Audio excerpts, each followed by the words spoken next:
पंचायत समिती सभागृहात मनरेगा अंतर्गत झालेल्या अथवा तक्रार असल्या कार्याची जनसुनावणी संपन्न झाली।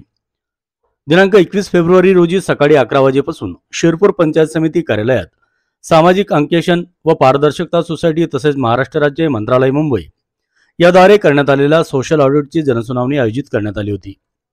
शिरपूर तालुक्यातील 118 ग्रामपंचायत कार्यक्षेत्रात एप्रिल 2022 ते मार्च 2023 कालावधीत तालुक्यात करण्यात आलेल्या महात्मा गांधी रोजगार हमी योजनेअंतर्गत सिंचन विहिरी, वृक्ष लागवड, रोपवाटिका, घरकुल, फळबाग लागवड, रस्ते शिवार, रस्ते, पांधन रस्ते, शौचालय आदी कामांचा लेखाजोखा सामाजिक अंकेशना माध्यमातून मास्टर तपासणी कामाची तपासणी, मजुरांची विचारपूस करीत करण्यात आले।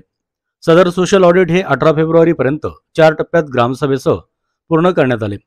त्या सोशल ऑडिटमध्ये पारदर्शकता राहावी यासाठी 21 फेब्रुवारी रोजी पंचायत समिती कार्यालयात जनसुनावणीचे आयोजन करण्यात आले होते।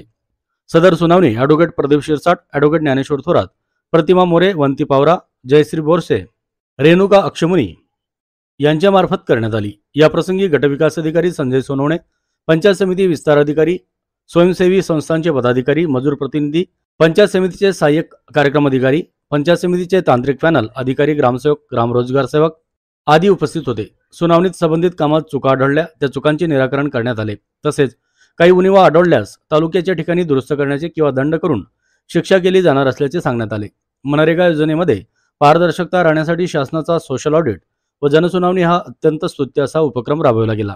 सामाजिक अंकेशन पारदर्शक सोसायटी व महाराष्ट्र राज्य मंत्रालय यांच्यामार्फत घेण्यात आलेल्या सामाजिक अंकेशनच्या आज जनसुनावणी दरम्यान तक्रार निवारण प्राधिकारी म्हणून ॲडव्होकेट प्रदीप शिरसाट, मी ॲडव्होकेट ज्ञानेश्वर थोरात, वंती पावरा, प्रतिमा मोरे व जयश्री बोरसे काम पाहिले असता शिरपूर तालुक्यातील 118 ग्रामपंचायतीत सामाजिक अंकेशनचं काम झालंय।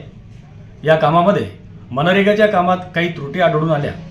या अहवाल पाहिले असता या दरम्यान संबंधित विभागांना, ग्रामसेवक, ग्रामरोजगार यांना सूचना देण्यात आल्या की आपण केलेल्या काही कामांमध्ये ज्या त्रुटी आढळून आल्या असतील त्या त्रुटी पूर्ण करून घ्याव्यात व तसा अहवाल शासनास सादर करावा अशा सूचना देण्यात आल्या।